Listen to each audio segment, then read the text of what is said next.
자, 하나님은 구속 운동을 펼치시는데 오늘날은 이렇게 교회를 중심으로 하나님께서 구속 운동을 펼치시고 계시죠.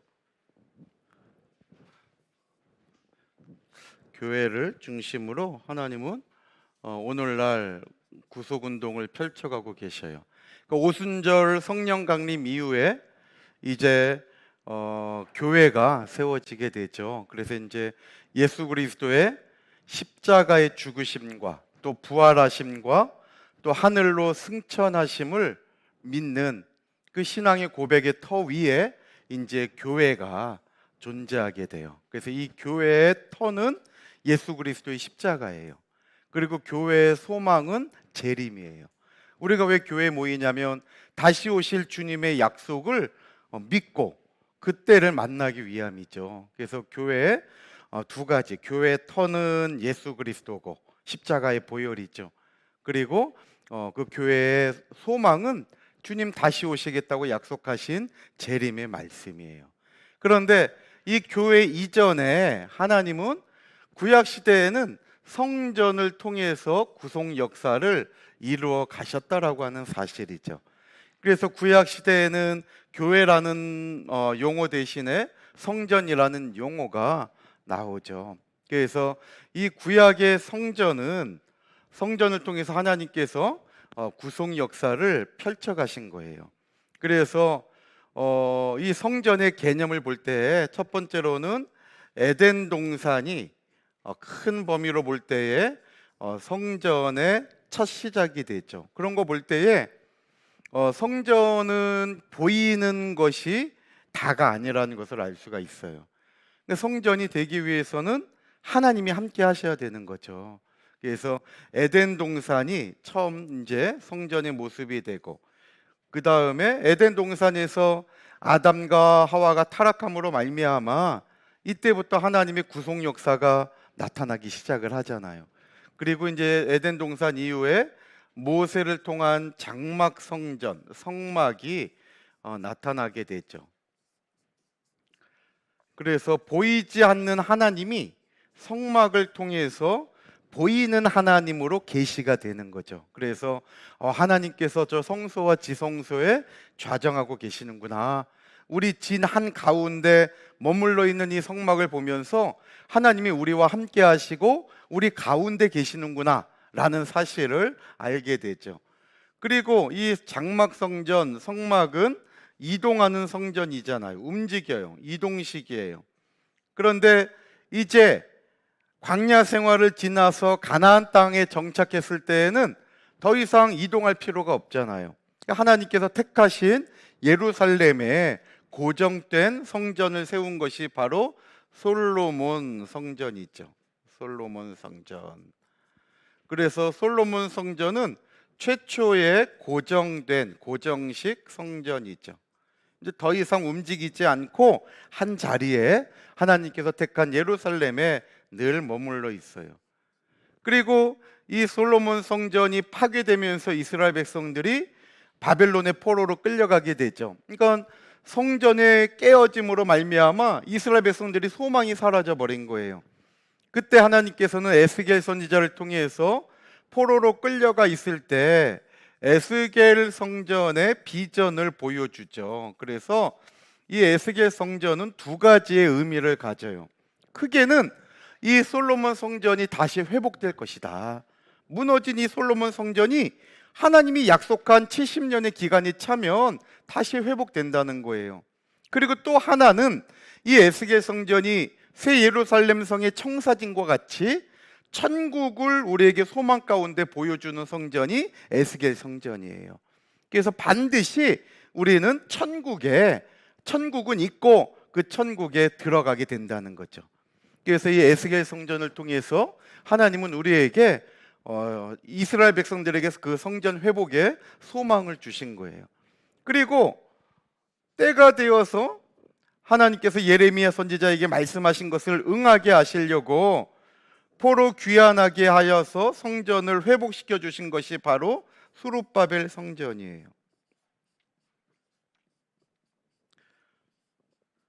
이렇게 하나님은 이러한 성전의 역사들을 통해 가지고 쉼없이 구속 역사를 펼쳐갔다는 거예요.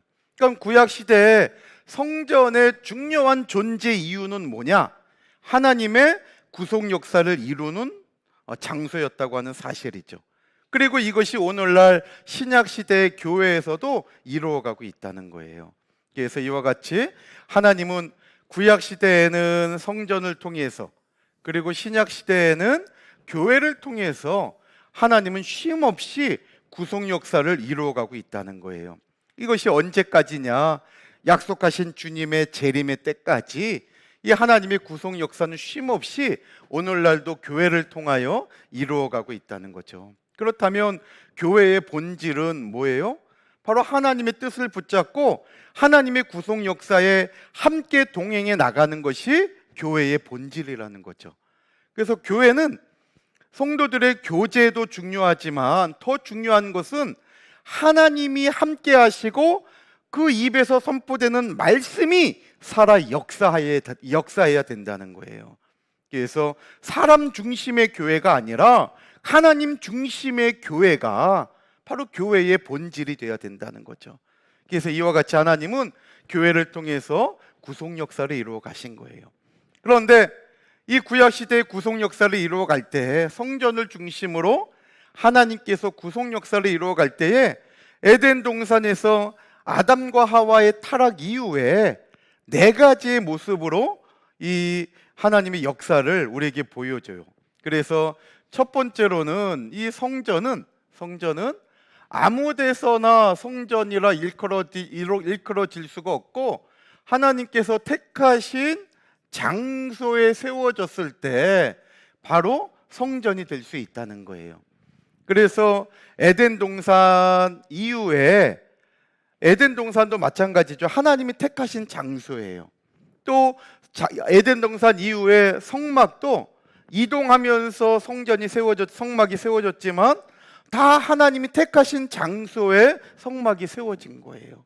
그래서 민수기서 9장 17절로 23절 말씀 보면 아무데나 성막이 세워진 것이 아니라 하나님께서 택하신 장소에 성막을 세웠다는 거죠. 그리고 솔로몬 성전도 마찬가지로 고정된 성전인데 어디에 고정시켜서 완전한 성전을 지었느냐? 하나님께서 택하신 예루살렘에 성전을 지은 거죠. 그러니까 장소가 중요한 거예요. 그래서 역대상 6장 5절로 6절 말씀 볼 때에 하나님께서 특별히 6절 말씀 볼 때 5절은 하나님께서 내 집을 지어야겠다 말씀하시고 6절 말씀 볼 때 바로 그곳이 예루살렘을 택하셨다고 말씀하죠. 또 시편 132편 13절로 14절 말씀 볼 때에도 하나님께서 바로 이 시온을 택하시고 예루살렘을 택하셨다고 말씀하고 있어요. 이와 같이 택하신 장소에 하나님의 성전이 세워지는 거죠. 그리고 수룹바벨 성전도 마찬가지로 이 예루살렘 성전에 다시 이 무너진 솔로몬 성전의 자리에 그대로 다시 세우셨잖아요. 그리고 에스겔 성전도 마찬가지예요. 아무 데나 세워진 것이 아니라 하나님께서 높고 거룩한 산 꼭대기에 이 성전이 세워진 것을 에스겔에게 보여주고 있죠. 에스겔서 40장과 43장에 보면 우리가 알 수가 있어요. 그래서 이와 같이 성전은 택하신 장소에 세워진다. 그래서 오늘 이 성전 하나하나를 3주 동안 살펴보게 되는데 첫 번째는 택하신 장소가 어디인가를 우리가 이제 공부하게 되죠. 그 다음에 두 번째로 이 성전은 하나님이 함께 하셔야 돼요. 그래서 이 성전은 하나님의 임재의 장소라는 거죠. 그러니까 하나님께서 함께 하시지 않으면 성전이 될 수 없어요. 그래서 시편 11편 4절 말씀 볼 때에 여호와는 성전에 계신다 그랬고 하박국 2장 20절 말씀 볼 때에도 오직 여호와는 그의 성전에 계신다고 분명히 말씀하고 있죠. 그리고 세 번째로는 아담이 타락한 이후에 이 성전은 인간의 죄를 해결하기 위해서 하나님과 인간 사이의 중보자인 제사장이 있어야 돼요. 그래서 성전에는 반드시 하나님께서 제사장을 세우시죠. 그리고 마지막으로 이 제사장을 통해서 하나님은 제사, 오늘날 예배를 드리게 하시고 예배를 통해서 우리를 회복시켜 주시는 거죠. 그리고 제물을 통해서 우리의 죄를 받아 주셔서 깨끗게 하시는 거죠. 그래서 예배와 예물이 얼마나 중요한가를 우리에게 보여줘요. 그래서 이 성전에는 이 네 가지의 기능을 하게 돼요. 그래서 이 네 가지를 중심으로 에덴 동산에는 이 네 가지가 어떻게 나타나고 있는지, 또 성막, 장막 성전에도 이 네 가지가 어떻게 나타나고 있는지, 또 솔로몬 성전, 에스겔 성전, 수룹바벨 성전에도 이 네 가지가 어떻게 나타나고 있는지 오늘 교재가 3강에 걸쳐서 잘 이렇게 편집이 되어 있어요. 그래서 오늘 1강은 에덴 동산부터 이 장막 성전, 성막까지 이게 1강의 내용이고, 2강은 솔로몬 성전부터 에스겔 성전까지 살펴보게 되고, 마지막 3강 때 요 스룹바벨 성전, 이제 요번 공과의 주제가 되는 스룹바벨 성전의 이 네 가지의 모습이 어떻게 나타나는지 이렇게 살펴볼 수 있도록 오늘 교재가 편집이 되어 있어요. 그래서 오늘 이러한 가운데 에덴 동산과 장막 성전의 모습을 함께 살펴보도록 하겠습니다. 자, 1페이지 보면, 자, 오순절 성령 강림으로 교회가 세워지기 전까지 하나님께서는 뭘 중심으로 구속 운동을 진행시켰어요? 성전. 그래서 이 구약의 성전은 네 가지 관점으로 이제 봐요. 그 택하신 장소, 두 번째 하나님의 임재, 세 번째 제사장, 네 번째 제사와 제물. 이 부분이 이해가 되셨죠? 자, 근데 첫 번째 에덴 동산과 성전이에요. 자, 먼저 택하신 장소 보면, 자, 에덴 동산의 택하신 장소는 첫 번째 동산이라고 불렸다는 거죠. 자, 첫 번째 동산 밑줄에 적으시면 돼요. 자, 에덴 동산이에요. 오늘 본문 말씀 우리가 읽었지만 창세기 2장 8절 보니까 여호와 하나님이 동방의 에덴에 뭘 창설하셨어요? 동산. 그러니까 동방의 에덴에 동산을 창설하셨기 때문에 그곳 이름을 에덴에 있는 동산이다. 그래서 에덴 동산이라고 부르는 거죠. 여기 동산이라고 하는 것이 히브리어로 간이라는 단어라 그랬죠. 이 간은 울타리가 쳐진 정원이나 뜰을 얘기해요. 울타리. 그러니까 어떤 곳에 동방에 에덴이라고 하는 장소에 하나님이 이렇게 울타리를 친 거예요. 울타리. 이 울타리를 친 곳, 이걸 갖다가 간이라고 하는 거예요. 간. 울타리가 쳐진 곳. 그러니까 울타리가 쳐져 있으니까 울타리 안은 여기는 뭐예요? 하나님의 임재의 장소예요. 하나님의 임재. 하나님이 여기 함께 하셔요. 그리고 이곳을 하나님이 택하신 거예요. 그런데 울타리 바깥은 뭐예요? 하나님이 함께 하시지 않고 여긴 하나님이 택하지 않은 거예요. 그러니까 에덴에 하나님이 울타리를 친 이 동산은 성전의 의미를 갖는다는 거예요.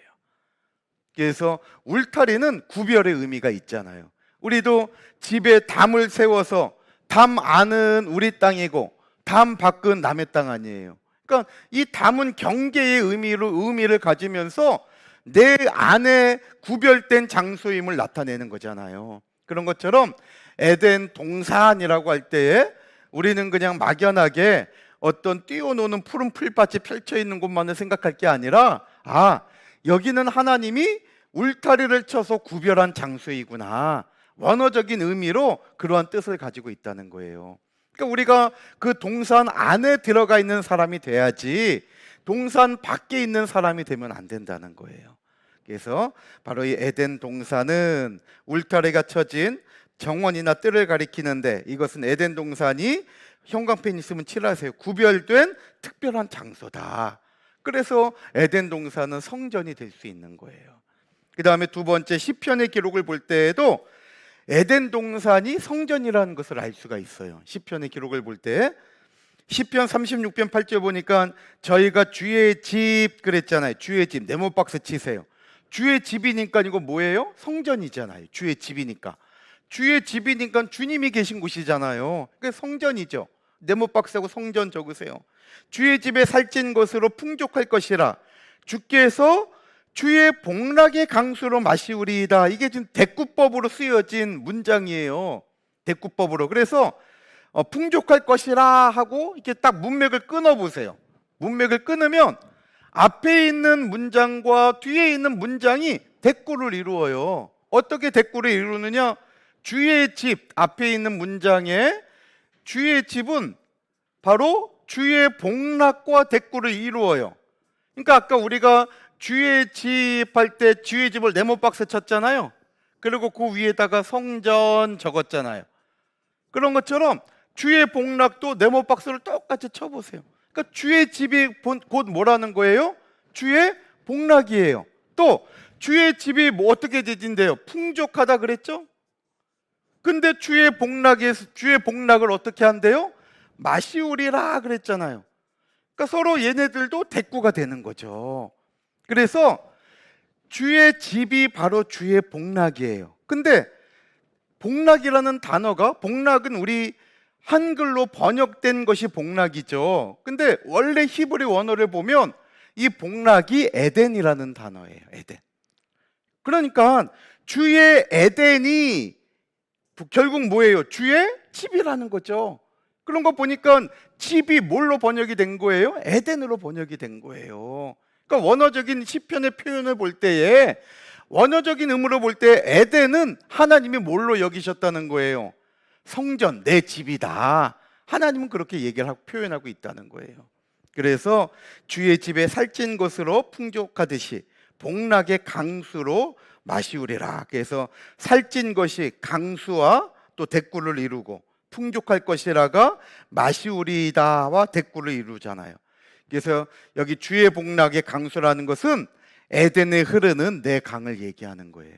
창세기 2장 10절로 14절 말씀 보면 에덴에 내 강이 흐르잖아요. 그 에덴에 흐르는 내 강을 시편 기자는 주의 복락의 강수다. 주의 에덴에서 흐르는 내 강인데 이걸로 우리가 마시우리라 이렇게 노래하고 있는 거죠. 그래서 거기 표현이 되어 있죠. 강수는 에덴 동산에서 흘러나오는 내 강을 얘기해요. 그래서 복락의 강수와 주의 집에 살찐 것이 서로 뭘 이루어요? 대꾸. 그러니까 곧 에덴 동산이 뭐라는 거예요? 주의 집, 성전이라는 것을 알 수가 있죠. 그래도 이렇게 그냥 읽는 것보다 한번 설명을 들으면 희한하게 이해가 돼요. 그러니까 수요일날 빠지시면 안 돼요. 그 다음에 세 번째 보세요. 에스겔서의 기록을 볼 때에도 에덴이 성전이라는 걸 알 수가 있어요. 에스겔서 28장 보면 네가 옛적에 하나님의 동산 에덴에 있어서 그랬잖아요. 에덴은 하나님의 동산이잖아요. 그러니까 하나님의 동산 에덴을 얘기하면서 에스겔 28장 18절에서는 이 하나님의 동산 에덴이 성소였다는 것을 얘기하고 있어요. 그래서 네가 죄악이 많고 무역이 불의함으로 네 모든 성소를 더럽혔으며 그랬잖아요. 여기 이 성소가 바로 하나님의 동산 에덴을 가리키고 있는 거예요.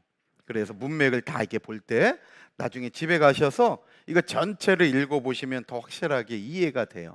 그래서 에스겔서를 볼 때에도 에덴을 성소로 표현을 하고 있구나. 이런 거 볼 때 에덴 동산은 그저 우리가 막연하게 옛날에 아담이 있었던 하나의 동산으로 생각하면 안 되고 바로 거기도 성전이었다는 것을 우리가 알 수 있는 거죠.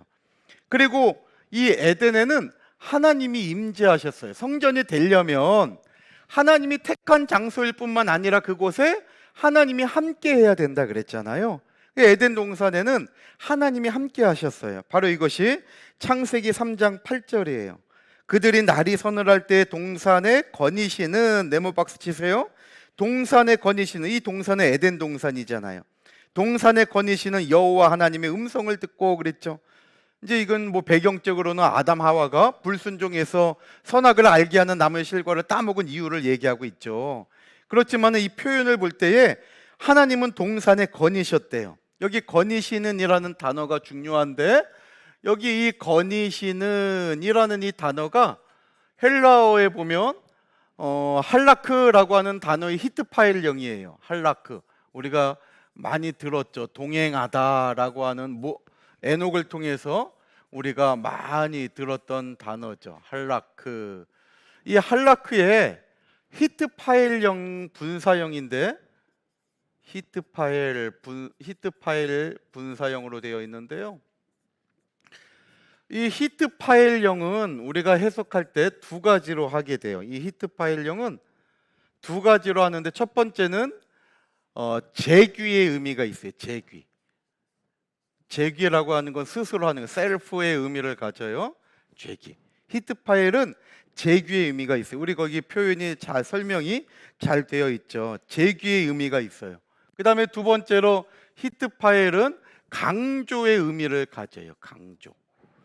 그런데 이 단어가 분사 계속 진행하고 있다는 거죠. 그래서 하나님께서 거니셨다고 할 때에 에덴 동산에 어쩌다가 한번 들어가신 것이 아니라 분사형이니까 하나님은 아담이 타락하기 이전부터 계속 거닐고 계셨다는 거예요. 에덴 동산에. 그런데 그것이 마지못해 아담이 불러갖고 간 것이 아니라 이미 하나님은 셀프로 스스로 늘, 왜? 그곳이 성전이고 아버지의 집이니까, 하나님의 집이니까 하나님은 늘 스스로 거기를 거니시는데 강조의 의미도 있어요. 그러니까 계속해서 늘 성전을 떠나지 않고 함께 있었다는 것을 말씀하고 있는 거예요. 그래서 그것이 잘 우리 교재에 설명이 되어 있죠. 그래서 거니시는 히브리어로 할라크의 히트 파일 분사형, 사실 이게 중요한 거. 히트 파일 분사형, 죄기의 의미와 강조의 의미를 가진 분사형, 계속되는 의미예요. 그래서 하나님께서는 자신을 위해서 하나 좀 추가하면 더 좋을 것 같아요. 그 자신을 위해서 그 사이에 자신을 위해서 스스로 에덴 동산에 계속 임재하셨음을 나타낸다는 거죠. 그래서 자신을 위하여 스스로 누구에 의해서 마지못해 하신 것이 아니라 재규형이니까 스스로 에덴 동산에서 계속 임재하고 계셨다는 것을 알 수가 있어요. 그래서 이와 같이 에덴 동산은 하나님이 울타리로 구별해 놓으신 택하신 장소고, 그곳은 하나님이 계속적으로 임재하시면서 함께 하신 장소기 때문에 성전의 조건을 갖는다는 거죠. 그리고 제사장이 있어야 된다 그랬잖아요. 하나님은 아담을 제사장으로 인정해 주셨다는 거예요. 그래서 창세기 2장 15절에 보면 여호와 하나님이 그 사람을 이끌어 에덴 동산에 두사 그것을 다스리며 지키게 하셨다 그랬죠. 여기 다스리며 지키게 밑에 설명이 너무 잘 돼 있어요. 다스리면은 히브리어 아바드, 이 아바드는 섬기다, 예배드리다 라는 뜻이에요. 섬기다, 예배드리다. 그리고 지키게, 샤마르, 이 단어는 지키다, 보존하다 그런 뜻이 있어요. 지키다, 또 보존하다. 그러니까 보존한다는 것은 변치 않게 계속 잘 관리하는 거죠. 그리고 감시하다라는 뜻도 있어요. 지키는 것은 누가 들어오나 안 들어오나 또 뭐가 이상이 있나 감시하는 거죠. 그래서 이 샤마르라는 단어는 지키다, 보존하다, 감시하다 그러한 뜻이 있는데, 이 두 단어가 함께 동시에 사용될 때에는 제사장이나 레위인들이 성소에서 직무를 행할 때 쓰였다는 거예요. 그래서 민수기 3장 7절에 아론의 직무를 얘기하죠. 온 회중의 직무를 위하여 회막에서 시무하되 이 단어가, 시무라는 단어가 아바드고 하다라는 단어가 샤마르예요. 그러니까 샤마르, 지키다, 보존하다. 그러니까 제사장은 하나님의 그 맡겨주신 일을 끝까지 지키고 보존하고 힘써 감당해야 된다는 거예요. 이게 제사장의 직무를 얘기할 때 아바드와 샤마르가 같이 사용돼요. 민수기 18장 7절에도 제사장의 직분을 지켜 섬기라 할 때 샤마르, 아바드 이 단어가 다 같이 쓰여지고 있다는 거죠. 그런데 하나님께서 아담을 에덴 동산에 두시고 그 에덴을 어떻게 했어요? 아바드하고 샤마르하게 했다는 것은 이미 에덴에 있는 아담에게 제사장의 사명을 감당하게 했던 거예요. 그러니까 아담이 이 울타리를 잘 지키고, 하나님이 이 에덴 동산을 잘 지키며 다스리라 그랬잖아요. 그러니까 아담이 이 울타리를 잘 지키면서 안을 잘 살피고 바깥에서 안으로 들어오지 못하게 잘 관리하는 것이, 이것이 바로 제사장의 직무를 감당하고 있었다는 거예요. 그래서 이러한 의미로 볼 때에 이 아담이 하나님께서 에덴 동산에 있을 때 제사장의 사명을 감당할 수 있도록 하나님께서 세우셨다는 것을 알 수가 있어요. 그 다음에 네 번째, 이 제사장은 제사와 제물에 제물을 드려야 된다 그랬죠. 그래서 아담과 하와가 타락하기 전에는 이 제사가 등장하지 않아요. 왜냐하면 제사가 필요 없잖아요. 그때는 하나님과 늘 함께 대화하고 함께 했으니까 이 제사와 제물이 필요가 없었어요. 타락하기 전까지는. 왜 제사와 제물이 필요하게 됐냐면, 아담 타락 이후에 아담이 타락함으로 말미암아 죄가 들어왔잖아요. 죄. 근데 이 죄를 씻으려면 아무리 내가 잘못했어, 이 말 한마디로 죄가 씻어지지 않아요. 내 손이 잘못했다고 해서, 어제 이승엽 목사님도 비유로 말씀하셨지만은, 내 손이 잘못됐다고 해서 내 손을 자른다고, 그 잘못한 손을 자른다고 죄가 없어지지 않잖아요. 그러니까 죄는, 이 죄를 사하기 위해서는 죄가 없으신 분의 대가를 치러야 되는 거예요. 그래서 예수님께서 인간의 몸으로 오시되 주님은 죄 없는 사람의 모습으로 오신 거예요. 그래서 육신적으로 오실 때에도 남자 여자의 부정 모여를 통해서 오신 것이 아니라, 여자의, 왜 아이는 여자가 낳게 되니까 그 하나님의 섭리를 따라서 여자의 몸을 빌어서 성령으로 주님께서 이 땅에 오신 거죠. 이것이 마태복음 1장 18절에 정확하게 기록되어 있잖아요. 주님은 성령으로 잉태되어 마리아를 통하여 이 땅에 오신 분이지, 요셉의 피를 받아가지고 마리아와 함께 이렇게 그 관계 속에서 이 땅에 오신 분이 아니라는 거예요. 그러니까 빌립보서 2장 6절로 8절에 말씀하시는 바와 같이, 주님은 하나님의 본체시나 동등됨을 취할 것으로 여기지 아니하시고 종의, 사람의 형체를 입어 종의 모양으로 이 땅에 오셔서 나 대신 이 죄를 다 짊어지시고 십자가에 죽으심으로 말미암아 이 죄값을 해결하신 거예요. 이것이 바로 구속이고, 이것이 바로 대속의 은혜가 되는 거예요. 그래서 이 죄는 오직 예수 그리스도의 십자가의 피로만 씻어 정결케 될 수가 있는 거예요. 이 피. 그래서 이 피는 바로 생명이 있다고, 이 피 속에 생명이 있다고 우리에게 레위기 17장 말씀 올 때 분명히 말씀하고 있죠. 피 속에 17장 11절 말씀 올 때 피 속에 생명이 있대요. 그래서 피 속에 있는 이 생명이 우리의 죄로 말미암아 사망으로 갈 수밖에 없는 우리를 생명으로 바꿔주시는 거예요. 그러니까 이 죄를 씻을 수 있는 것은 주님의 십자가의 피밖에 없어요. 그렇기 때문에 구약시대의 제사는 주님 오시기 전까지는 대신 짐승의 피로 대속을 해야 되는 거예요. 주님 오시기 전까지는. 그런데 이 짐승의 피는 영원한 대속이 되지 못해요. 일시적인 대속일 뿐이에요. 예수님 오실 때까지 이 짐승의 피는 예수 그리스도의 십자가의 피의 그림자에 불과하는, 나의 피는, 이 짐승의 피는 일시적인 피지만 앞으로 오실 예수 그리스도의 피는 영원한 피로 우리를 구속해 주실 것을 예표하고 있는 거죠. 그래서 예레미야서 2장 22절 말씀처럼 아무리 양잿물로 씻고 허다한 비누로 씻는다 할지라도 죄는 없어지지 않아요. 오직 예수 그리스도의 십자가 외에는 안 돼요. 그러니까 에베소서 1장 7절에 분명히 말씀하고 있잖아요. 그의 피로, 그의 피, 예수 그리스도의 피로 말미암아 우리가 구속 곧 죄사함을 받았느니라. 에베소서 1장 7절에 정확히 말씀하잖아요. 그래서 정말 이 제사와 제물이 나타나게 되는데, 아담이 타락하기 전에는 죄가 없기 때문에 이때는 제사와 제사의 흔적이 나타나지 않아요. 그러나 창세기 3장에 아담과 하와가 하나님의 말씀에 불순종해서 이제 죄의 싹스를 틔움으로 말미암아 창세기 4장부터 바로 제사와 제물의 문제가 나오는 거예요. 그래서 창세기 4장에 아담의 아들들 가인과 아벨이 첫 제사와 제물을 드리는 모습을 통해서 하나님이 어떻게 받으시는가를 우리에게 말씀하고 있는 거죠. 그래서 제사와 제물의 교제 다시 한번 보면 3페이지죠.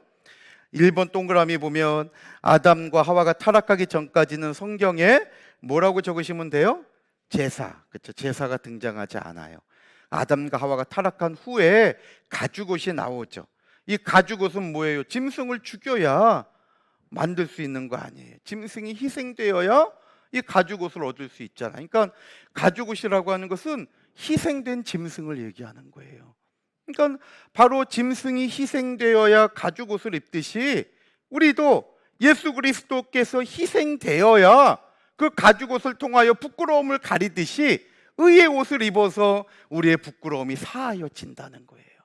그래서 창세기 3장 21절에 여호와 하나님이 아담과 그 아내를 위하여 가죽옷을 지어 입히셨다. 바로 이것은 예수 그리스도께서 십자가의 죽으심으로 말미암아 우리 영원한 의의 옷을 입혀주실 것을 예표한 사건이라는 거죠. 그 다음에 세 번째 동그라미 보면 아담과 하와는 타락한 후에 에덴 동산에서 쫓겨나면서 3장 끝나잖아요. 그리고 이제 4장이 펼쳐지는데 제사로 시작이 돼요. 가인과 아벨이 제사를 드리는 거죠. 창세기 4장 3절에는 가인이 땅의 소산으로 제물을 삼아 하나님께 제사를 드리고, 창세기 4장에서는 아벨도 양의 첫 새끼와 그 기름으로 하나님 앞에 제물을 삼아 제사를 드린 거죠. 그런데 우리가 잘 알듯이 하나님께서 아벨과 그 제물, 여기서 중요한 게 아벨과 그 제물이에요. 우리가 이제 이 받으신 이 내용은 너무나 잘 아니까 이건 이제 시간도 없으니까 그냥 지나가도 한 가지 알아야 될 게, 하나님이 아벨의 제물만 받으신 게 아니에요. 아벨과 그 제물이에요. 또 하나님이 가인의 제물만 안 받은 게 아니에요. 창세기 4장 5절 말씀 보면 가인과 그 제물을 안 받았어요. 그러니까 가인의 제물만, 그 땅의 소산물만 안 받은 게 아니라 가인도 안 받은 거예요. 그러니까 이걸 볼 때에 하나님은 예물을 드릴 때, 오늘날 저와 여러분들이 준비된 예물을 드리잖아요. 예물을 드릴 때 그 예물만 받으시는 게 아니라 드리는 나부터 하나님은 받으시는 거예요. 그러니까 예물 속에 제가 늘 기도할 때도 그렇고 늘 말씀드렸듯이 저와 여러분들이 헌금을 드릴 때 정말 진액을 짜고 준비하면서 하나님 앞에 아까워하는 마음이 없는 그 풍성한 마음으로 드리는 자세가 너무나 중요하다는 거예요. 그러니까 아벨은 그 준비하는 그 자세부터 하나님이 너무나 기뻐하셨던 거예요. 늘 하나님을 생각하고. 오늘날 저와 여러분들도 나와 나의 예물을 받으시는 하나님이라는 것을 꼭 기억하셔야 되는 거예요. 그래서 아벨은 자기도 양의 그 첫 새끼와 기름으로 드렸다. 그래서 첫 것은 믿음을 나타내는 거죠. 그래서 아벨이 드린 그 첫 새끼와 기름을 하나님이 받으시는 것은 아벨의 그 믿음, 아벨의 그 믿음과 그 보이는 제물도 함께 받으셨다는 거예요. 그래서 히브리서 11장 4절에서는 이거를 정리할 때에 이 아벨은 믿음으로 가인보다 더 나은 제사를 하나님께 드렸다는 거죠. 이 첫 것은 바로 믿음이, 첫 것은 믿음. 그래서 우리도 항상 첫 것을 구별하여 드리는 것이 중요해요. 그래서 힘들지만 정말 이렇게 11조를 드리는 것도 그거의 첫 것을 하나님 앞에 드리는 거죠. 그래서 모든 것의 첫 것이, 모든 것의 첫 것, 정말 첫 것을 하나님 앞에 드릴 때 하나님께서 그 믿음을 인정하시고 저와 여러분들의 삶을 받아주시고 책임져 주신다는 것을 꼭 믿으시기를 바랍니다. 이렇게 해서 우리가 에덴 동산에 네 가지 관점을 본 거죠. 그래서 택하신 장소, 또 하나님의 임재, 그다음에 제사장, 그다음에 제사와 제물을 본 거예요. 그다음에 이제 두 번째 장막 성전, 이 성막도 네 가지의 패턴으로 우리가 이제 살펴보는 거죠. 그래서 이 장막 성전은 이제 이동식 성전이에요. 이동식 성전. 그래서 모세가 6차로 입산해서 40일 동안 금식하죠. 전부 우리가 잘 알듯이 모세는 8차에 걸쳐서 시내산에 입산하잖아요.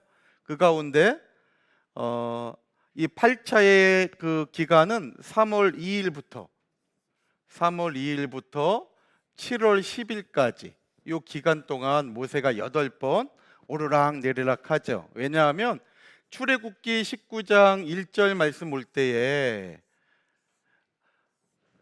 이스라엘 백성들이 시내산에 도착할 때가 3월 1일이라는 것을 우리가 그동안 이제 공부를 통해서 너무나 잘 알죠. 3월 1일 날 시내산에 도착해서 그 다음 날부터 하나님이 부르실 때마다 모세가 오르락 내리락 하면서 마지막 7월 10일, 이때가 이제 대속죄일이잖아요. 이때 이제 모세가 내려오게 마지막 8자 입산하고 내려와서 7월 11일부터 이스라엘 백성들과 같이 성막을 짓게 되는 거예요. 그 가운데 8번 올라가는 가운데 이 시내산에 40일 머물러 있었을 때가 6차, 7차, 8차 입산 때가 되죠. 6차, 7차, 8차. 그래서 이때는 다 40일 동안 시내산에 머물러 있을 때예요. 그래서 6차 입산 때는 40일 동안 금식하면서 있었죠. 그러나 7차 입산 때는 40일 있었지만 금식을 하지 않고 이스라엘 백성들을 위하여 중보 기도하며 있었을 때예요. 그리고 8차 때는 다시 하나님의 부르심을 따라 두 돌판을 만들어 가지고 올라갈 때 금식하고 그때 또 40일을 있게 됐죠. 그 가운데 이 6차 입산 때 성막의 식양을 받게 돼요. 그러니까 성막의 식양을 받을 때에는 6차예요. 그리고 하나님이 직접 깎아주신 10계명의 두 돌판을 받아가지고 내려왔는데 32장에 내려올 때 보니까 밑에서 금송아지를 만드는 바람에 이 두 돌판을 깨뜨렸잖아요. 그리고 다시 모세가 올라가서 40일 동안 이 이스라엘 백성들을 용서해 달라고 하나님 앞에 중보하며 기도했던 기간이죠. 그리고 다시 8차 입산 때에는 모세가 하나님의 명령대로 두 돌판을 깎아가지고 올라가게 돼요. 그래서 이때가 3월 8일 요 6차 입산 때 이 성막을 받을 때가 3월 8일 일요일부터 4월 18일까지 40일 동안 죄송합니다. 4월 17일이네. 4월 17일. 4월 17일. 4월 17일. 네, 4월 17일. 목요일까지. 그래서 이 기간 동안 성막에 식양을 이제 받게 된 거죠. 그리고 이제 8차 입산하고 내려와서 이때 이제 7월 10일 날 내려오게 되거든요. 7월 10일 날 이때 이제 하산하고 7월 11일부터 성막을 짓게 돼요. 그러니까 언제까지 짓게 되느냐? 주전 1446년 7월 1일부터 12월 29일까지 마지막까지 모세가 성막을 짓고 그 다음에 1월 1일 이제 해가 바뀌죠. 주전 1445년 이게 종교력으로 계산할 때예요. 종교력으로 하면 12월이 29일까지예요. 지금은 태양력은 31일이지만 종교력은 12월 29일까지예요. 그래서 이 기간 성막을 제작한 기간이 7월 11일부터 12월 29일까지예요. 이걸 다 계산하면 167일이에요. 167일. 그래서 성막은 이게 종교력으로 계산할 때요. 지금 태양력으로 계산하면 틀려요.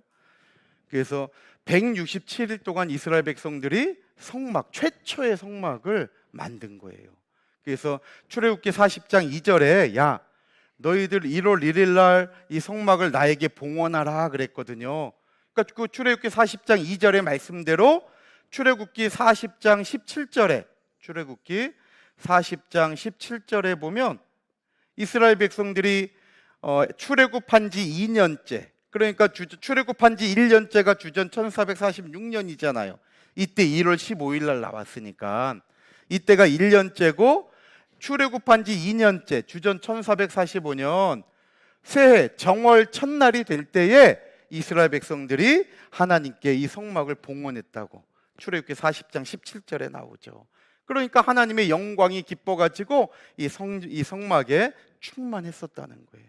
그래서 이와 같이 장막 성전은 167일 동안 지어져요. 그래서 우리 밑줄에 보면 3페이지 밑에서 두 번째 줄 있죠. 장막 성전이 완성된 때는 주전 1445년 몇 월 며칠이에요? 1월 1일이죠. 1월 1일. 그래서 이것이 솔로몬 성전이 지어질 때, 아까 얘기했죠. 최초의 고정된 성전인 솔로몬 성전이 지어질 때가 주전 959년 8월이에요. 959년 8월. 열왕기상 6장 38절 말씀 볼 때에 열왕기상 6장 38절 보면 주전 959년 8월이에요. 이때 만들어질 때까지는 뭐가 이스라엘 백성들의 구심점 역할을 한 거예요? 이 성막이. 그러니까 성막을 보세요. 이 성막이 주전, 자 한번 정리해 볼게요. 1445년 1월 1일 날 완성이 됐다 그랬죠? 출애굽기 자 40장 17절 말씀 볼 때. 그래서 이것이 언제까지 존속했냐면 솔로몬 성전이 세워진 주전 959년 8월에 솔로몬 성전이 세워졌어요. 열왕기상 6장 38절 말씀 볼 때,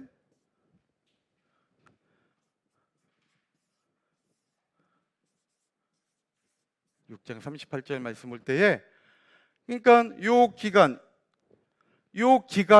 기간은 성막이 이스라엘 백성들의 구심점 역할을 했던 시기예요. 성막을 통해서 하나님이 저기 계시네, 이걸 이스라엘 백성들이 계속 학습하면서 배웠던 시기예요. 그러니까 요 기간이 몇 년이에요? 주전 1445년에서 959년이니까 486년이잖아요. 그러니까 성막은 이 땅 위에 몇 년 동안 존속했느냐?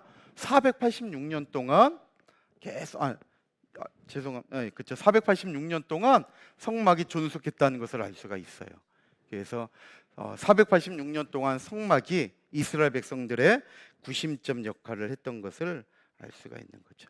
자, 그러면 4페이지로 넘겨서 자, 택하신 장소. 자, 그러면 이 성막도 택하신 장소에 세워지는 거죠. 그래서 민수기 7장 1절 보니까 모세가 장막 세우기를 필하고 그것에 기름을 발라 어떻게 했대요? 거룩히 구별했다고 얘기하죠. 또 그 모든 기구와 단과 그 모든 기구에 기름을 발라 거룩히 구별한 날에, 여기 거룩히 구별하다라는 단어가 두 번, 그 문맥이 두 번 나오는데 이것은 한 단어의 카다시라고 하는, 히브리어 카다시라고 하는 한 단어예요. 그래서 이거의 강조의 의미를 가지고 있거든요. 피엘형. 그래서 하나님께서 요 성막 세울 때 그곳을 하나님께서 특별히 거룩하게 구별해 주셨다는 것을 말씀하고 있는 거죠. 또 여호수아서 9장 27절에도 가나안 땅에 들어가 성막을 세울 때에도 여호와의 택하신 곳에 회중을 위하여 이렇게 세우게 했다는 거예요. 그래서 성막도 아무데나 다 세워진 것이 아니라 하나님이 택하신 장소에 세웠다라는 것을 알 수가 있고, 여기 하나님의 임재는 성막에서 하나님께서 만나 주시고 말씀을 선포했다는 것이죠.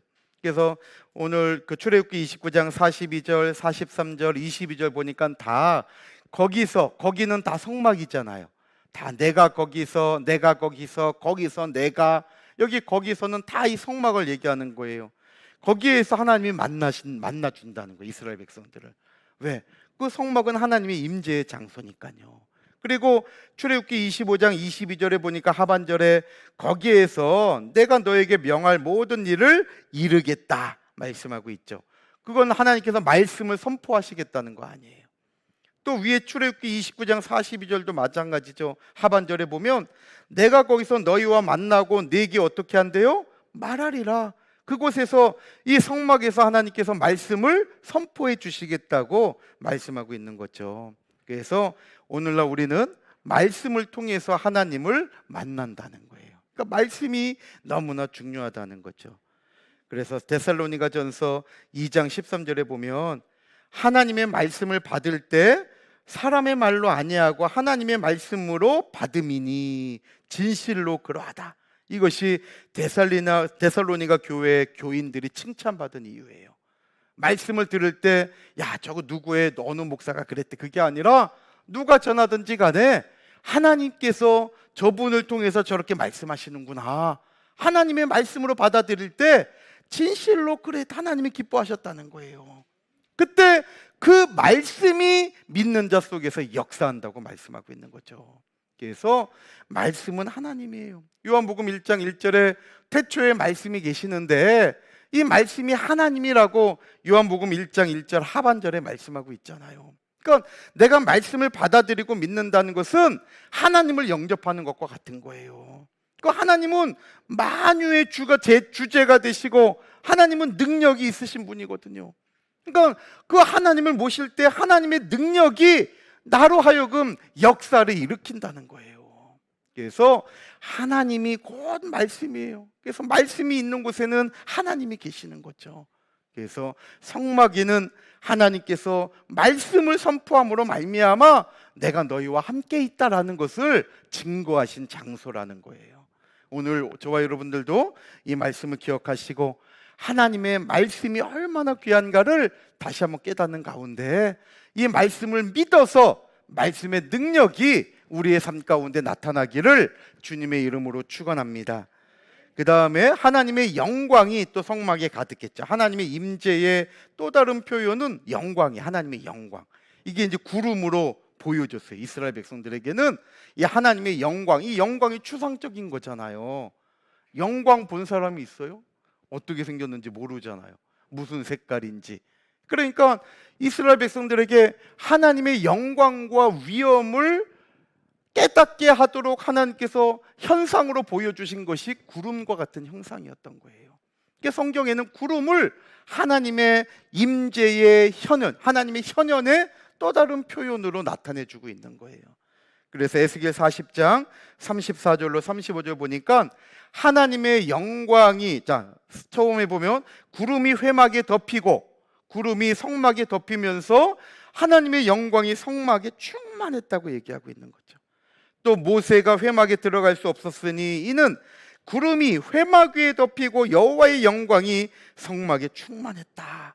그래서 우리가 성막 그림 보면 인터넷 같은 데 보면 지성소에 이렇게 구름 모양이 이렇게 있잖아요. 그러니까 그게 하나님의 영광, 하나님의 임재의 표시를 그렇게 상징적으로 보여주고 있는 거죠. 그러니까 나중에 솔로몬이 성전을 지었을 때에도 하나님의 영광의 그 표현을 구름이 성전에 가득했다. 이제 다음 주에 우리가 보게 돼요. 그래서 바로 이 하나님의 영광은 구름으로 나타내요. 그리고 이 영광은 예수님께서 오심으로 성취가 되는 거죠. 그래서 요한복음 1장 14절에 말씀이 육신이 되어 우리 가운데 거하심에, 이 거하심에라는 단어가 스케노라는 단어인데 그 설명이 있죠. 천막을 치다라는 단어예요. 그러니까 예수님께서 우리 가운데 거하신다는 것은 우리 한가운데, 구약 백성들의 개념은 하나님이 우리와 함께 하는데 천막으로, 성막으로 함께 하셨잖아요. 그런 것처럼 하나님도 우리와 함께 하신다. 그걸 그들의 관점에 맞춰서 스케노라는 단어, 천막을 치다라는 단어로 하나님이 함께 하신다는 것을 표현해 주신 거예요. 그때 우리가 그 영광을 보니 아버지의 독생자의 영광이라고 말씀하고 있죠. 그러니까 예수님의 영광이 아버지의 영광이에요. 그러니까 예수님이 곧 누구라는 거예요? 아버지라는 거죠. 하나님과 원래 동등 같은 분이라는 것을 말씀하고 있는 거죠. 그래서 이 아버지의 영광에 실체로 이 땅에 오신 분이 누구예요? 예수님이다. 이것이 요한복음 1장 14절에 우리에게 보여주시는 말씀이에요. 그 다음에 세 번째, 자, 성막에도 이제 제사장이 필요하잖아요. 그래서 하나님께서는 아론의 후손을 제사장으로 세우신 거예요. 그래서 이스라엘의 12지파가 있잖아요. 이스라엘 민족을 세울 때 하나님은 12지파를 근간으로 세웠죠. 12지파. 그런데 12지파 가운데 하나님께서 출애굽기 32장에 그 금신상을 만들고 할 때에 하나님의 말씀에 순종한 유일한 지파가 누구냐면 레위 지파잖아요. 다 범죄했어요, 똑같이. 그때 모세를 통해서 칼 들고 내 앞에 서서 저들을 죽일 자가 나오라 그럴 때 어떻게 자기 형제, 자기 동족을 죽여요? 못 나왔죠. 그 인정 때문에 하나님의 말씀을 지킬 수가 없었던 거예요. 그런데 레위 지파는 인정보다도 하나님의 말씀이 더 소중함을 알았기 때문에 그 힘든 자리에 칼을 뽑고 싶어서 뽑은 게 아니라 하나님의 말씀이니까 레위 지파는 순종해서 칼을 뽑고 하나님 편에 선 거예요. 나도 똑같이 죄악을 저지르고 금신상 앞에 있었지만은 하나님의 말씀이 선포될 때에 나의 이전의 죄악을 씻어주시는 하나님 앞에 말씀에 순종하여 위치를 옮겼을 때 12지파 가운데 하나님은 그 레위 지파의 헌신을 보시고 구별해 주셨잖아요. 그리고 이 레위 지파 가운데 특별히 하나님은 아론의 후손을 택하셨어요. 아론의 후손, 모세의 형인 아론의 후손. 출애굽할 때에 모세의 입이 되어준 그 아론을 하나님은 택하셔서 이 아론의 후손들이 바로 제사장이 될 수 있다. 바로 이 제사장의 사명을 하나님이 준 거예요. 그러니까 우리는 야, 왜 아론의 후손만 제사장이 돼? 정말 이렇게 아론의 후손만 제사장이 되라는 법이 어딨냐 하면서 정말 그 현실을 희생하고 할 것이 아니라 이 모든 하나님의 마음에 합당한 역사를 볼 때에 어떻게 자기 부모를 죽이고 인정을 끊는 게 얼마나 힘들어요. 우리도 그 인정 때문에 예배 시간 빠지고 그 인정 때문에 나의 사명을 접어둘 때가 얼마나 많아요. 그 인정이 정말 무섭다니까요. 그놈의 정 때문에 그 정이 정말 하나님의 말씀의 역사를 가로막을 때도 있는 거예요. 그러니까 출애굽기 32장에 이 레위 지파의 헌신은 정말 내가 그 자리에 있을 때 과연 내가 레위 지파처럼 하나님 말씀에 순종해서 나올 수 있을까 한번 생각해 보세요. 우리는 그래도 대다수를 따라가잖아요. 대다수는 다 가만히 있었어요. 그러나 이 레위 지파만큼은 염치 없지만 그래도 지금이라도 하나님 말씀에 순종하는 길이 사는 길이다. 그리고 나와서 눈물을 머금고 죽는 사람도 아프지만 죽이는 레위 지파의 마음도 너무나 아팠을 거예요. 내가 죽어야 되는데, 나도 저들과 같이 죽어야 되는데. 하나님은 그 마음을 아시고 레위 지파의 헌신을 기뻐하셨던 거죠. 그러니까 그 가운데 이 아론, 모세와 함께 그 두려운 바로 왕 앞에까지 가주고 모세의 든든한 버팀목이 되어 주었던 이 아론의 후손을 하나님은 또 구별해서 제사장의 반열에 세워 주신 거죠. 그래서 출애굽기 28장 1절에 아론과 그 아들들 곧 나답과 아비후와 엘르아살과 이다말을 그와 함께 네게로 나오게 하여 나를 섬기는 제사장 직분을 행하게 하되 그랬죠. 그래서 제사장 직분은 구별된 직분이 되는 거예요. 그래서 아론에게 이렇게 4명의 아들이 있었지만 나답과 아비후는 레위기 10장 1절로 2절 말씀 볼 때에 하나님 말씀에 불순종해서 그 자리에서 죽임을 당했죠. 그래서 결국 이 엘르아살과 이다말이 제사장의 가문을 이어가게 돼요. 그래서 이 엘르아살의 후손이 바로 사독이에요. 사독. 그래서 에스겔 성전에는 사독 가문의 제사장만 제사장을 하게 하셨잖아요, 하나님이. 그래서 우리는 사독 계열, 아히멜렉 계열 이렇게 많이 알고 있는데 바로 이 사독 계열이 세 번째 아들인 엘르아살의 후손이에요.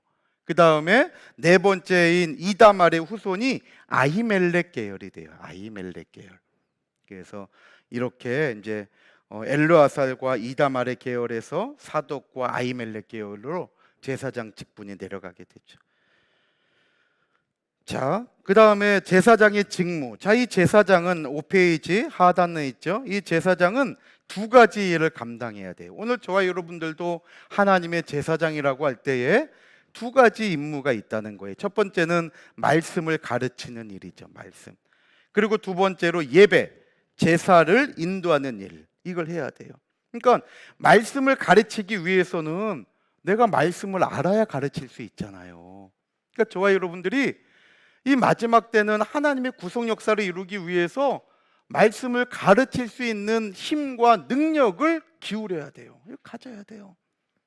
그러니까 하나님의 말씀을 가르치기 위해서는 말씀이 내 안에 충만하지 않으면 나오지 않아요. 이건 정말 중요한 거예요. 그러니까 목사님들은 특별히 오늘날 이렇게 말씀을 가르치는 그 택함을 받았을 때 목사님, 전도사님들은 늘 이 일에 게을리해서는 안 되는 거예요. 그러니까 바울이 왜 집사들을 세웁니까? 사도행전 7장에 바울이 집사들을 세운 것은 말씀에 힘을 다하기 위함이에요. 나머지 것들은 그 집사님들이 좀 맡아달라는 거예요. 다 할 수가 없으니까. 그러니까 목사님은 말씀에 전무하기 위해서. 저는 정말 말씀에 좀 더 시간을 기울이고 싶은데 이게 안 되는 게 너무 힘들어요, 사실. 막 이것저것 그냥 막 어떻게 맡게 돼가지고 이게 지금 막 스트레스가 막 그 일에 대한 그 부담이 지금 막 차고 넘친 것 같아요. 이번에 세미나 준비하면서도 그냥 막 할 게 너무나 많고 전도사님들한테 또 맡긴 것도 체크를 또 해야 되고 이게 또 그 인원수에 따라 또 제가 진행해야 될 게 또 있으니까 막 오늘은 눈물이 나더라고요. 이게 내가 왜 이게 감당이 안 될 지경에 막 그냥 처해 있는 것 같아요. 그러니까 몸이 따라주지는 못해요. 그러니까 정말 그러면서 자꾸 제 마음 가운데 이러다가 내가 말씀에 소홀하면 어떡해? 이게 제일 두려운 거예요. 그러니까 저도 사람인지라 늘 말씀을 생각하고 이렇게 할 때 자연스럽게 막 나오거든요. 그러니까 성도님들도 민감하게 저를 체크해 주셔야 돼요. 그러니까 제가 칠판에만 붙어 있으면 목사님이 성경에 많이 붙어 있었구나 생각하면 되시고 여기 많이 이렇게 보고 있으면 목사님이 성경을 들 보셨구나. 중간중간 좀 이렇게 찔러 주셔야 제가 또 정신 차리고. 그러니까 늘 이게 딸은 아무래도 이게 막 하게 되면 이게 지금 저의 지금 큰 고민이에요. 막 그만두고 싶은데 이게 지금 뭐 그것도 안 되고 이게 지금 막 정말 이게 말씀을 가르치기 위해서는요 정말 말씀이 가득해야 돼요. 저는 그 평안북도 그 설화 제가 몇 번 얘기했지만 그 꿀똥 싸는 강아지라는 것을 그 설화 구전설화거든요. 그 꿀똥 싸는 강아지 그게 저는 100% 맞는 그 어르신들의 지혜죠. 그 강아지가 엄마가 엄마가 다 부엌 살림을 하니까 옛날엔 부엌이 따로 있었잖아요. 그 선반에 위에다가 이렇게 부엌이 이렇게 이제 있으면 요 입구가 있으면 요 선반이 막 있잖아요. 그 선반 옛날에 꿀이 얼마나 귀해요. 그러니까는 제일 위에다가 이렇게 항상 구석에 제일 위에다가 이렇게 갖다 놓고 하는데 강아지가 맨날 보면 이 엄마가 맨날 저거는 막 너무 귀하게 여겨. 근데 자기는 하나도 안 줘. 그러니까는 어느 날 이제 엄마가 밖에 나간 걸 보고 이 강아지가 저걸 먹으려고 그 선반을 올라가려고 팔짝팔짝 뛰는데 안 돼. 그러다 한 번은 그냥 온 힘을 다해가지고 얘가 팔짝 뛰어가지고 얘를 톡 건드렸네. 그러니까 꿀병이 떨어져 갖고 깨지잖아요. 그러니까 한번 맛보니까는 개 눈이 막 돌아가는 거 너무 맛있어가지고, 그러니까 그걸 깨끗하게 다 핥아 먹었는데 나중에 엄마가 와서 보니까 애지중지하는 꿀병이 깨져 있으니까 얼마나 놀래요. 그래갖고 애들 불러다가 네가 이거 먹었냐? 너 이거 네가 깨먹었지? 애들은 다 족쳤는데 애들은 아니라 그래. 그러니까 엄마가 볼 때는 분명히 사람이 아니면 팔이 안 닿아서 안 되니까.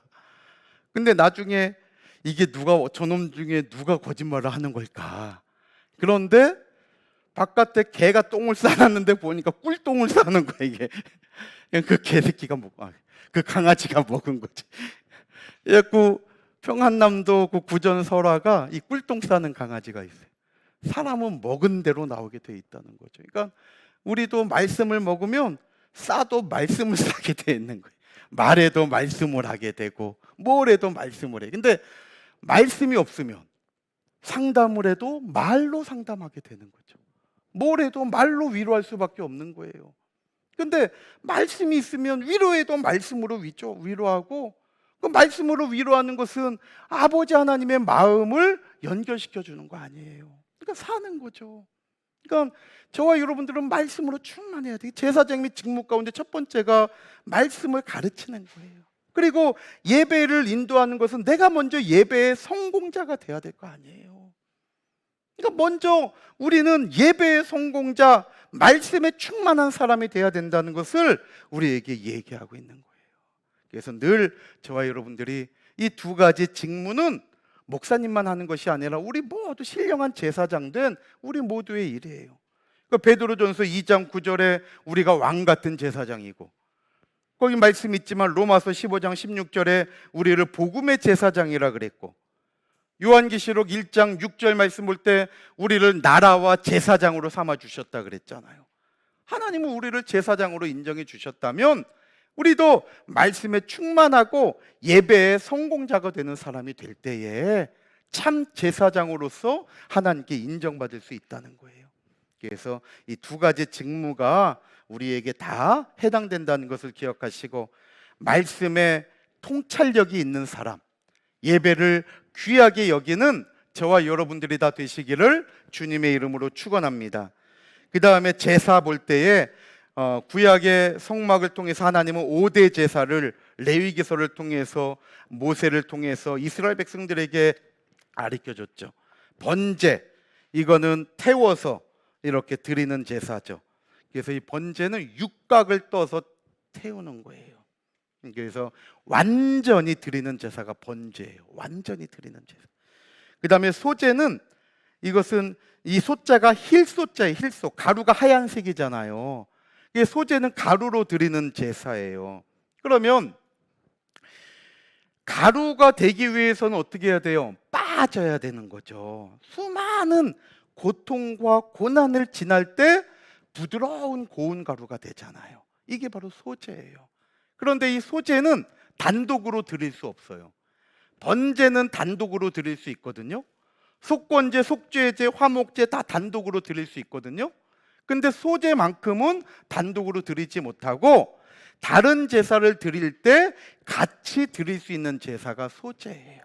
그래서 번제를 드릴 때 하나님 앞에 정말 경외하는 마음을 가지고 내가 이렇게 빠져서 하나님 앞에 고운 가루로 드립니다, 이 헌신의 표시로 같이 드릴 수 있는 게 소제예요. 그 다음에 세 번째 화목제가 있죠. 이 화목제는 수은제라고도 하고 감사제라고도 해요. 성경에 볼 때 수은, 은혜를 받는다는 거죠. 수은, 은혜, 수은제, 또 감사제라고도 해요. 그래서 이 화목제는 말 그대로 화목케 하기 위해서 드리는 제사죠. 그래서 하나님께 우리를 화목케 하신 그 하나님 앞에 감사하면서 드리는 거, 이게 화목제, 수감사제예요. 그래서 하나님께서 그 예레미야 33장 10절로 11절 말씀 보면 이 감사제가 나와요. 33장 10절로 11절, 특별히 11절에 보면 감사제라는 표현이 있어요. 그러니까 이때는 배경은 이미 이스라엘 백성들이 하나님 말씀에 불순종해서 바벨론에 끌려갔을 때예요. 그때 하나님께서 야, 너희들 바벨론에 끌려갔지만 다시 이곳에 돌아와서 나에게 감사제를 드리며 찬양하고 기뻐할 날이 있다. 이건 뭐예요? 다시 회복할 때가 있다는 거죠. 그때 이 감사제는 뭐예요? 죄 때문에 이스라엘 백성들이 바벨론으로 포로로 끌려갔잖아요. 근데 하나님이 너희가 감사제를 드리며 화목 찬양하고 이렇게 기쁘게 돌아올 수 있다고 하는 것은, 감사제는 화목제라 그랬잖아요. 그러니까 다시 돌아오는 것은 완전히 하나님께서 우리의 죄를 용서해 주셔서 하나님과 화목하게 됨을 얘기하는 거예요. 그래서 예레미야 33장 11절에 요 감사제 표현이 나와요. 감사제 뭐예요? 화목제예요. 그러니까 성경에 예레미야 33장 11절 나중에 집에 가서 찾으셔가지고 그 감사제에다 화목제 적어 놓으셔야 나중에 안 잊어버려요. 화목제. 그 다음에 이제 속죄제가 있죠. 이것은 이제 죄를 속하는 거, 죄를 속하는 거죠. 하타하, 관역을 맞추지 못하다 그 뜻이에요. 하타라는 단어에서 나온 건데 관역에서 빗나가다 그 뜻이에요. 그러니까 죄는 뭐냐? 죄는 관역에서 빗나가는 게 죄예요. 죄.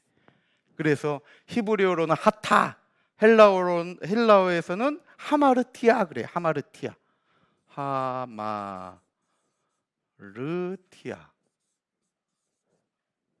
하마르티아. 이 하마르티아도 하타라는 단어와 똑같이 관역에서 빗나가다라는 뜻이에요. 그러니까 관역이 바로 하나님이고 말씀이죠. 그러니까 하나님 말씀에서 빗나간 게 다 죄예요. 이게 이제 구약과 신약의 원어적인 의미의 죄예요. 그러니까 하나님과 일치되지 못하고 말씀과 일치되지 못하는 것이 바로 죄라는 거죠. 그 다음에 속건제, 이 건자가 허물제예요. 그러니까 허물건자예요. 그러니까 속죄제와 속건제를 구별하지 못하시는 분이 있는데, 속죄제는 아까 얘기했죠. 하나님의 뜻에 어긋나서 죄를 저지르는 때 그걸 회복하기 위해서 드리는 게 속죄제예요. 그러니까 우리 일반적으로 우리 제사는 다 속죄제 제사를 드리죠. 근데 속건제를 의외로 모르시더라고요. 이 속건제가 허물건자인데, 이것은 교회 성물에 피해를 입혔다든지 아니면 남의 물건에 피해를 입힐 수가 있잖아요. 거기에 원 가격의 5분의 1을 더해서 드리는 제사가 속건제예요. 남에게 피해를 입혔다든지, 만약에 남의 소를 갖다가 어떻게 해서 죽였어요. 그럼 그 소 가격에 5분의 1을 더해서 하나님 앞에 드리는, 내 죄를 회개하는 마음으로 드리는 제사가 속건제예요. 속건제. 그래서 속건제는 어떤 그 물건에 대한 배상, 그런 의미가 있어요. 그래서 그러니까 그래서 이 건자가 허물건자예요. 그래서 우리가 실수하고 이게 잘못해서 이렇게 대인 관계 속에 저지르고 그렇게 하는 거, 성물이나 물건 같은 거에. 그래서 우리 설명해 보면 성물에 죄를 지었을 때 드리는 제사 그랬잖아요. 그래서 성물만이 아니라 이웃의 물건도 들어가요. 그래서 여기에 드리는 게 속건제. 그래서 이 5대 제사를 성막에서부터 하나님께서 가르쳐 주셔가지고 이스라엘 백성들이 드리게 된 거죠. 자, 그렇다면 이런 구속사적 교훈은 과연 무엇이냐? 자, 첫 번째, 구약 시대와 똑같은 형태의 제사는 오늘날 드릴 필요가 없죠. 왜냐하면 예수님께서 단번에 이루셨기 때문이죠. 그러니까 구약 시대에는 이거 우리가 감사해야죠. 그래도 지금 이렇게 있는 게 예수 그리스도 이후에 정말 이렇게 주님을 알게 되고 한 게 정말 큰 은혜죠. 그러니까 옛날에는 계속 드려야 되는, 구약 시대에는 반복해서. 근데 지금은 그럴 필요가 없이 예수님께서 단번에 이루셨기 때문에 예수님만 믿으면 되는 거죠. 예수님을 고백하면 되는 거예요. 그 다음에 두 번째, 각 제사에 담긴 원리는 오늘날도 우리가 지켜야 된다는 거예요. 그래서 반복해서 드릴 수는 없지만 이 5대 제사에 담긴 원리는 우리가 알아야 된다는 거예요. 그래서 로마서 12장 1절에 너희 몸을 하나님이 기뻐하시는 산제사로 드리라 그랬잖아요. 산제사. 여기 산자가 짜오라고 하는 단어인데, 산제사 그랬잖아요. 우리말도 두 단어잖아요. 살아있는 제사, 산제사 두 단어잖아요. 마찬가지로 헬라어 원문에도 두 단어예요. 산이라고 하는 단어가 이 짜오라고 하는 단어예요. 짜오. 그런데 이 단어에 분사형이 쓰여져 있어요. 분사형. 그러니까 산 제사를 드리라고 할 때에 분사형은 계속적인 의미를 가지고 있다 그랬잖아요. 그러니까 한 번만 살아있는 예배가 아니라 우리의 드리는 예배가 매번 매일같이 살아있는 예배가 돼야 된다는 거예요. 그래서 계속적으로 산 제사를 드려야 된다는 거예요. 여기 제사라는 단어도 마찬가지예요. 이 제사는 희생이라는 뜻이에요. 두시아라는 단어인데 헬라어로 몇 시예요? 두시아.